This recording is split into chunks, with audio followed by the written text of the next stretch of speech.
سیدی ابوالوفا افغانی قبلہ رحمۃ اللہ علیہ کی بصیرت کو ہم خراج تحسین اور سلام محبت پیش کرتے ہیں۔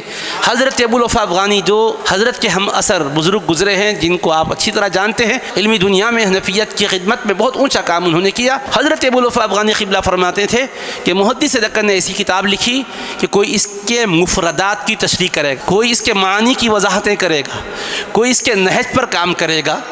مختلف جہاز سے اس کتاب کی خدمت کی جاتی رہے گی، اللہ کے کرم سے آج بھی کی جا رہی ہے، اور اس سے اندازہ ہوتا ہے کہ ابوالوفا افغانی صرف الفاظ کے دریا کے شناور ہی نہیں تھے، معانی کے بھی وہ غواص تھے، بحر معرفت کے بھی وہ تیراک تھے۔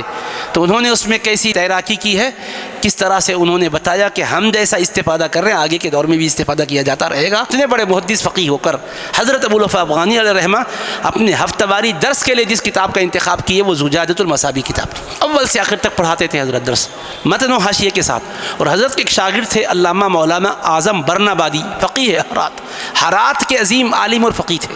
حضرت کی کتاب ایک جلد پہنچی، دوسری جلد پہنچی، تیسری جلد کے انتظار میں بیٹھے ہوئے ہیں، پوری کتاب متن و حاشیے کے ساتھ پڑھا رہے ہیں اور خط لکھ رہے ہیں کہ میری آنکھیں ٹھنڈی ہوئی، اس کے بعد کا حصہ چاہیے، اس کے بعد کا حصہ چاہیے۔ اور پڑھانے والے فقیہ ہے، عالم الگ ہے، فقیہ الگ ہے۔ فقیہ کا مطلب قرآن و حدیث کی روشنی میں احکام شریعت کو جاننا اور اس کی رہبری کر سکنا، استنباط کی صلاحیت ہونا، اور ایک فقیہ کا مقام ایک عالم کے مقابل میں کیسا ہے اس کو سمجھنا ہو تو ایک روایت سمجھیے، فقیہ واحد اشد علی الشیطان من الف عابد، ایک فقیہ شیطان پر 1000 عابدوں سے زیادہ بھاری ہوتا ہے۔